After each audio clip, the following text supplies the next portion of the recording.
ನಮಸ್ಕಾರ. ಉತ್ತರ ಕರ್ನಾಟಕ ಬೀದರ್ ನ್ಯೂಸ್ ರೌಂಡಪ್ಗೆ ಸ್ವಾಗತ. ನಾನು ಪ್ರಿಯಾಂಕಾ ಶ್ರೀಗುರು. ಬನ್ನಿ ಕ್ವಿಕ್ಕಾಗಿ ನೋಡೋಣ ಇಂದಿನ ಬೀದರ್ ಜಿಲ್ಲೆಯ ಪ್ರಮುಖ ಸುದ್ದಿಗಳನ್ನು.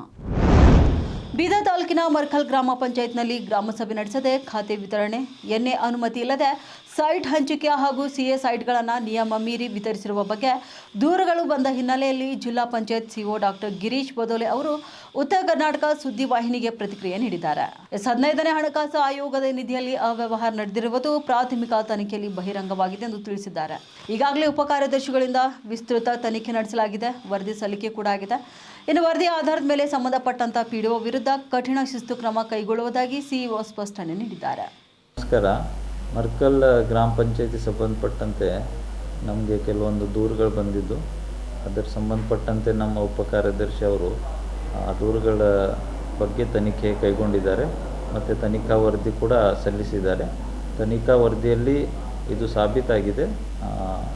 GB ಮೀಟಿಂಗ್ ಮಾಡದೆ ಖಾತೆಗಳು ಇಶ್ಯೂ ಮಾಡಿರೋದು, ಲೇಔಟ್ ಅನುಮೋದನೆ ಇಲ್ಲದೆ ಅಥವಾ NA ಇಲ್ಲದೆ ಖಾತೆಗಳು ಇಶ್ಯೂ ಮಾಡಿರೋದು, ಜೊತೆಗೆ ಕೆಲವೊಂದು CA ಸೈಡ್ಗಳು ಕೂಡ ಅವ್ರ ಮಟ್ಟದಲ್ಲೇ ಪ್ರೊಸೀಡಿಂಗ್ ಮಾಡಿ ಹಂಚಿಕೆ ಮಾಡ್ತಾ ಇರೋದು ಕೂಡ ಪ್ರಯತ್ನಗಳು ನಮ್ಗೆ ಕಂಡು ಬಂದಿದೆ, ನಮ್ಗೆ ದೂರುಗಳು ಬಂದಿದೆ. ಸೊ ಆ ತನಿಖೆಯಲ್ಲಿ 15 ಫೈನಾನ್ಸು ಮತ್ತು ಲೈಬ್ರರಿಯನ್ ಪೇಮೆಂಟು ಇತ್ಯಾದಿಗಳು ಕೂಡ ಅವ್ಯವಹಾರ ಆಗಿರೋದು ತನಿಖಾ ವರದಿಯಲ್ಲಿ ಕಂಡು ಬಂದಿದೆ. ಈ ತನಿಖಾ ವರದಿಯಲ್ಲಿ ಏನೇನು ಸಾಬೀತಾಗಿದೆ ಅದರ ಪ್ರಕಾರ ಸಂಬಂಧಪಟ್ಟ ಪಂಚಾಯತ್ ಪ್ರಜಾಪಿತ ಬ್ರಹ್ಮಕುಮಾರೀಸ್ ಈಶ್ವರೀಯ ವಿಶ್ವವಿದ್ಯಾಲಯ ರಾಜಯೋಗ ಕೇಂದ್ರ ಪಾವನಧಾಮ ವತಿಯಿಂದ 90ನೇ ತ್ರಿಮೂರ್ತಿ ಶಿವ ಜಯಂತಿ ಮಹೋತ್ಸವ ಹಾಗೂ ವ್ಯಸನ ಮುಕ್ತ ಭಾರತ ಅಭಿಯಾನ ಕಾರ್ಯಕ್ರಮದ ಅಂಗವಾಗಿ ಭವ್ಯ ಶೋಭಾಯಾತ್ರೆಯನ್ನು ಹಮ್ಮಿಕೊಳ್ಳಲಾಯಿತು. ಬೀದರ್ ನಗರದ ಜನವಾಡ ರಸ್ತೆಯ JP ನಗರದಲ್ಲಿನ ಬ್ರಹ್ಮಕುಮಾರೀಸ್ ಕೇಂದ್ರ ಪಾವನಧಾಮ ವತಿಯಿಂದ 12 ಕಾರುಗಳ ಮೇಲೆ 12 ಜ್ಯೋತಿರ್ಲಿಂಗಗಳ ಶೋಭಾಯಾತ್ರೆಯು ಬ್ರಹ್ಮಕುಮಾರೀಸ್ ಕೇಂದ್ರ ಪಾವನಧಾಮದಿಂದ ಪ್ರಾರಂಭವಾಗಿ ರಾಜೀವ್ ಗಾಂಧಿ ವೃತ್ತ, ಅಂಬೇಡ್ಕರ್ ವೃತ್ತ, ಶಾಗಂಜ್ ಕಮಾನ್, ಗೌನ್ ಚೌಕ್, ಚೌಬಾರ ಹಾಗೂ ನಾಯ್ಕಮಾನ್, ಬಸವೇಶ್ವರ ವೃತ್ತ, ಭಗತ್ ಸಿಂಗ್ ವೃತ್ತದ ಮಾರ್ಗವಾಗಿ ನಗರದ ಪ್ರಮುಖ ರಸ್ತೆಗಳಲ್ಲಿ ಸಂಚರಿಸಿ ನಂತರ ನೆಹರು ಕ್ರೀಡಾಂಗಣದ ಎದುರಿರುವ ಸಾಯಿ ಸ್ಕೂಲ್ ಆವರಣಕ್ಕೆ ತಲುಪಿತು. ಇನ್ನು ರಾಜಯೋಗ ಕೇಂದ್ರದ 100 ಜನ ಮಹಿಳೆಯರು ಈ ವೇಳೆ ತಲೆಯ ಮೇಲೆ ಕಳಶ ಹೊತ್ತು ಸಾಗಿದ್ರು ಮತ್ತು 200ಕ್ಕೂ ಅಧಿಕ ಶಾಲಾ ವಿದ್ಯಾರ್ಥಿಗಳು ಶೋಭಾಯಾತ್ರೆಯಲ್ಲಿ ಭಾಗಿಯಾಗಿದ್ದರು.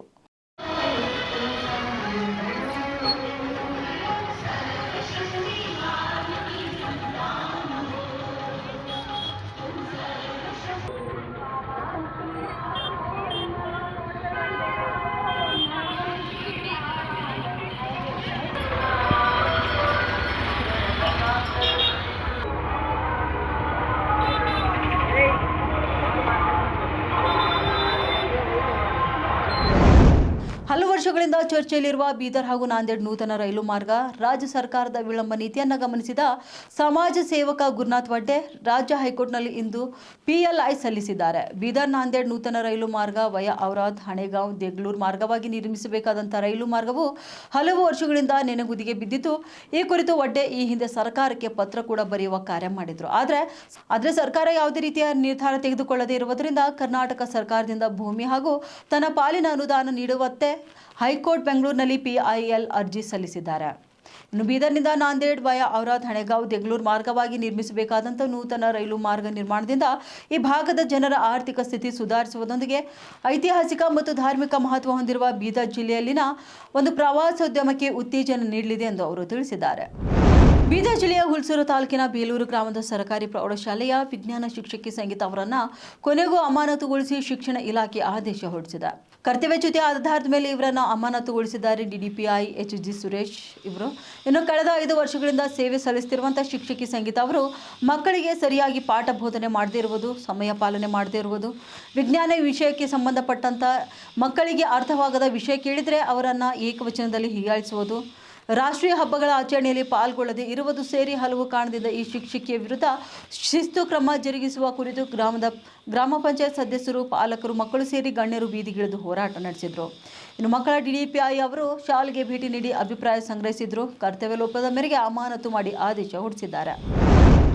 ಗೋಡೆ ಮೇಲೆ ಕಂಡುಬಂದಂತಹ ವಿಚಿತ್ರ ಆಕೃತಿ ಹಾಗೂ ಕೆಟ್ಟ ಕನಸುಗಳ ಆತಂಕದಿಂದ ವಿದ್ಯಾರ್ಥಿನಿಯರು ಬೆಚ್ಚಿಬಿದ್ದ ಘಟನೆ ಬೀದರ್ ಜಿಲ್ಲೆಯ ಚಿಡುಗುಪ್ಪದ ಡಾಕ್ಟರ್ ಬಿಆರ್ ಅಂಬೇಡ್ಕರ್ ಮೆಟ್ರಿಕ್ ಪೂರ್ವ ವಸತಿ ನಿಲಯದಲ್ಲಿ ನಡೆದಿದೆ. ರವಿವಾರ ತಡರಾತ್ರಿ 8 ರಿಂದ 9 ಗಂಟೆ ಸುಮಾರಿಗೆ ಹಾಸ್ಟೆಲ್ನ ಗೋಡೆ ಮೇಲೆ ವಿಚಿತ್ರ ಆಕೃತಿ ಕಾಣಿಸಿಕೊಂಡಿದೆ ಎಂದು ವಿದ್ಯಾರ್ಥಿನಿಯರು ತಿಳಿಸಿದ್ದಾರೆ. ಇನ್ನು ಇದರಿಂದ ಭಯಗೊಂಡಂತ ವಿದ್ಯಾರ್ಥಿನಿಯರು ಅಳುತ್ತಾ ಹಾಸ್ಟೆಲ್ನಿಂದ ಹೊರಗೆ ಓಡಿ ಬಂದಿದ್ದಾರೆ. ಕಳೆದ ಕೆಲ ದಿನಗಳಿಂದ ಮೇಲೆ ಹೋಗಬೇಕು, ನೇಣು ಹಾಕಿಕೊಳ್ಬೇಕು ಎಂಬ ಭಯಾನಕ ಕನಸುಗಳು ಬರ್ತಿವೆ ಎಂದು ಕೆಲವರು ಕೂಡ ಹೇಳಿಕೊಂಡಿದ್ದಾರೆ. ಇನ್ನು ಒಬ್ಬರಿಂದ ಮತ್ತೊಬ್ಬರಿಗೆ ಇದೇ ರೀತಿಯ ಕನಸುಗಳು ಬರ್ತಿರುವುದರಿಂದ ವಿದ್ಯಾರ್ಥಿಗಳಲ್ಲಿ ಆತಂಕ ಹೆಚ್ಚಾಗಿದೆ. ವಿಷಯ ತಿಳಿದು ಅಧಿಕಾರಿಗಳು ಹಾಗೂ ಸ್ಥಳೀಯರು ಭೇಟಿ ನೀಡಿ ಧೈರ್ಯ ತುಂಬಿದ್ದಾರೆ. ಇನ್ನು ಸಮಾಜ ಕಲ್ಯಾಣ ಇಲಾಖೆ ಇದನ್ನ ಪರಿಶೀಲನೆ ಕೂಡ ನಡೆಸುತ್ತಿದೆ.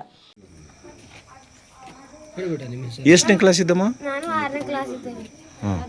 ನಮ್ಮ ಮೇಡಮ್ ಅವ್ರು ಏನು ಮಾಡ್ತಾರೆ, ಈಗ ನಾ ಏನು ಬಿ ಅಂದ್ರೆ ಕೀಟ್ ಯಾಕೆ ಕೊಡಲ್ಲ ಅಂದ್ರೆ ನೀ ಜಾಸ್ತಿ ಅಂದ್ರೆ ನೀ ಹೆಸರು ಕಟ್ ಮಾಡಿಬಿಡ್ತಾನೆ ಹಿಂಗೆ ಅಂತಾರೆ ಅನ್ಸುತ್ತಾರೆ. ಈಗ ಯಾಕೆ ಹೊರಗೆ ಬಂದಿರಮ್ಮ ನೀವು? ಕರಿಷ್ಮಾ ತಕ್ಕಾರ್ರಿ ಅಕ್ಕೀಗ ಹಂಚ್ಗೆ ಹೊಂಟ್ಯಾರಂತ್ರಿ ತೋಲ್ರಿ ಮ್ಯಾಲ ಹೋಗ್ಬೇಕಂತ್ರಿ, ಫಾಸಿ ಹಾಕೋಬೇಕಂತ್ರಿ, ಹಿಂಗೆ ಕನ್ಸು ಹೊಂಟ್ಯಾರಂತ್ರಿ. ನಾ ಖರೆ ಭೀ ಫಾಸಿ ಹಾಕೋತಿ ರಾತ್ರಿಗೆ ಅಂತಾರ್ರಿ. ಬೀದರ್ ಜಿಲ್ಲೆಯ ಚಿಡುಗುಪ್ಪ ಪಟ್ಟಣದಲ್ಲಿರುವ ಸರ್ಕಾರಿ ಸಮಾಜ ಕಲ್ಯಾಣ ಇಲಾಖೆಯ ಡಾಕ್ಟರ್ ಬಿಆರ್ ಅಂಬೇಡ್ಕರ್ ಮೆಟ್ರಿಕ್ ಪೂರ್ವ ಬಾಲಕಿಯರ ವಸತಿ ಶಾಲೆಯಲ್ಲಿ ಮೊನ್ನೆ ತಡರಾತ್ರಿ ಸುಮಾರು 8:30ಕ್ಕೆ ನಿಗೂಢ ಆಕೃತಿಯ ಹಾಗೂ ಶಬ್ದಗಳಿಂದ ವಿದ್ಯಾರ್ಥಿನಿಯರು ಭಯಭೀತರಾಗಿದ್ದ ಘಟನೆ. ಈ ಒಂದು ಹಿನ್ನೆಲೆಯಲ್ಲಿ ಕ್ಷೇತ್ರದ ಶಾಸಕ ಡಾಕ್ಟರ್ ಸಿದ್ದು ಪಾಟೀಲ್ ಅವರು ವಸತಿ ಶಾಲೆಗೆ ಭೇಟಿ ನೀಡಿ ಪರಿಸ್ಥಿತಿಯನ್ನು ಪರಿಶೀಲನೆ ನಡೆಸಿದ್ದಾರೆ. ವಿದ್ಯಾರ್ಥಿನಿಯರೊಂದಿಗೆ ಮಾತನಾಡಿ ಯಾವುದೇ ಆತಂಕಕ್ಕೆ ಒಳಗಾಗಬಾರದು ಎಂದು ಧೈರ್ಯ ಕೂಡ ತುಂಬಿದರು. ಘಟನೆ ವಿಚಾರವಾಗಿ ಅಧಿಕಾರಿಗಳೊಂದಿಗೆ ಹಾಗೂ ಸಿಬ್ಬಂದಿಗಳೊಂದಿಗೆ ಮಾತನಾಡಿ ಮಾಹಿತಿಯನ್ನು ಕೂಡ ಪಡೆದುಕೊಂಡಿದ್ದಾರೆ. ನಂತರ ಹಾಸ್ಟೆಲ್ನಲ್ಲಿ ಭದ್ರತಾ ವ್ಯವಸ್ಥೆ ಹಾಗೂ ವಿದ್ಯಾರ್ಥಿನಿಯರ ಮಾನಸಿಕ ಆರೋಗ್ಯದ ಕುರಿತು ಸೂಕ್ತವಾದಂಥ ಒಂದು ಕ್ರಮ ಕೈಗೊಳ್ಳುವಂತೆ ಸಂಬಂಧಪಟ್ಟಂತ ಅಧಿಕಾರಿಗಳಿಗೆ ಸೂಚನೆಯನ್ನ ನೀಡಿದ್ದಾರೆ. ಗೊತ್ತಾಗ್ತಲ್ಲ, ಊಟದ ಏನಾರ ಸಮಸ್ಯೆ ಅದೇನು, ರಾತ್ರಿ ಮಲ್ಕೊಳ್ಳೋದ್ರ ಏನಾರ ಸಮಸ್ಯೆ ಅದೇನು, ನೀರಿನ ಸಮಸ್ಯೆ ಅದೇನು, ರಾತ್ರಿ ಯಾಕೆ ಅಂಜಿಕೆ ಉಂಟದ, ರಾತ್ರಿ ಯಾಕೆ ಅಂಜಿಕೆ ಉಂಟದ, ಸಣ್ಣ ಮಕ್ಕಳು ಇರ್ತೀರಿ ಇವೆಲ್ಲ ಇರ್ತದ. ಅದಕ್ಕೆ ನಿಮ್ಗೆ ಯಾವ ಪ್ರಕಾರ ಆಗ್ಲತ್ತದ ನಾವು ಅದಕ್ಕೇನ ಮತ್ತ ಸೊಲ್ಯೂಷನ್ ತಗೊಂಡು ಅಲ್ಲಿ ಬಗೆಹರಿಸಬೇಕು. ಮತ್ತೆ ನೀವು ನೋಡಿ ನೀವು ಅಂಜಿಕೆ ಇಟ್ಕೊಂಡು ನೀವು ಕುಂತ್ರಂತಂದ್ರೆ ಯಾರಿಗೆ ಗೊತ್ತಾಗ್ತದ? ಈಗ ನಿಂದ್ರ ಸುಮ್ಮನೆ ಅಷ್ಟು ಮಂದಿ ಕಿಸ್ ಆಡ್ಕೊಂಡು ಹೋಗಿ ಅಲ್ಲಿ ಗುಡಿ ಮಕ್ಕೊಂಡಿಲ್ಲ. ಕರೆಕ್ಟ್ ಅದ? ಏನಾರ ಆಗ್ಯದಂತೆ ಅಲ್ಲಿ ಹೋದ್ರು, ಇಲ್ಲೋದಿಗೆ ಏನೋ ಆಗ್ತಿಲ್ಲ ಅಂದ್ರೆ ಇಲ್ಲೇ ಮಲ್ಕೋತೀರಿ. ಆಗಿತ್ತಲ್ಲ, ಅದಕ್ಕೇನಾಗ್ಲತ್ತದ? ಔರದ್ಬಿ ತಾಲೂಕಿನ ಘಮ್ಸುಬಾಯಿ ತಾಂಡ ಬೊಂತಿ ಗ್ರಾಮದಲ್ಲಿ ಇಚ್ಛಾಪೂರ್ತಿ ಮಾತಾ ಜಗದಂಬ ದೇವಿಯ ಜಾತ್ರಾ ಮಹೋತ್ಸವ, ಪೂಜೆ, ಅಭಿಷೇಕ, ಹೋಮ ಹವನ ಹಾಗೂ ವಿವಿಧ ಯಜ್ಞ ಯಾಗಾದಿಗಳೊಂದಿಗೆ ಆರಂಭಗೊಂಡಿದೆ. ಕ್ಷೇತ್ರದ ಶಾಸಕ ಪ್ರಭು ಬಿ ಚೌಹಾಣ್ ಅವರು ಹಾಗೂ ಅವರ ಕುಟುಂಬಸ್ಥರು, ಗ್ರಾಮಸ್ಥರು ಮತ್ತು ಭಕ್ತರೊಂದಿಗೆ ಜಾತ್ರೆಯಲ್ಲಿ ಭಾಗವಹಿಸಿ ಇಚ್ಛಾಪೂರ್ತಿ ಮಾತಾ ಜಗದಂಬಾ ದೇವಿ, ಸಂತ ಸೇವಾಲಾಲ್ ಮಹಾರಾಜರು ಹಾಗೂ ಡಾಕ್ಟರ್ ರಾಮರಾವ್ ಮಹಾರಾಜರ ದೇವಸ್ಥಾನಗಳಲ್ಲಿ ಭಕ್ತಿಪೂರ್ವಕವಾಗಿ ಪೂಜೆಯನ್ನು ಸಲ್ಲಿಸಿದರು. ಮಹಾಚಂಡಿಕಾ ಯಜ್ಞ, ಅಭಿಷೇಕ, ಹೋಮ ಹವನ, ವಿಶೇಷ ಪೂಜೆಯಲ್ಲಿ ಭಾಗವಹಿಸಿದ ಶಾಸಕರು ಕ್ಷೇತ್ರದಲ್ಲಿ ಉತ್ತಮ ಮಳೆ, ಸಮೃದ್ಧವಾದಂಥ ಬೆಳೆ, ಜನರಿಗೆ ಆರೋಗ್ಯ ಮತ್ತು ಐಶ್ವರ್ಯ ಕರುಣಿಸಲಿ ಎಂದು ಭಗವಂತನಲ್ಲಿ ಪ್ರಾರ್ಥಿಸಿದರು. ದೇವಸ್ಥಾನದಲ್ಲಿ ಬೆಳಗ್ಗೆಯಿಂದಲೇ ಧಾರ್ಮಿಕ ವಾತಾವರಣ ನಿರ್ಮಾಣಗೊಂಡಿದ್ದು ಪೂಜೆ, ಕೀರ್ತನೆ ಸೇರಿದಂತೆ ವಿವಿಧ ಧಾರ್ಮಿಕ ಕಾರ್ಯಕ್ರಮಗಳು ಸಂಜೆವರೆಗೆ ನಿರಂತರವಾಗಿ ನಡೆದವು. ನಂತರ ವಿವಿಧೆಡೆಯಿಂದ ಭಕ್ತಾದಿಗಳು ಆಗಮಿಸಿ ದೇವಿಯ ಆಶೀರ್ವಾದವನ್ನು ಕೂಡ ಪಡೆದರು.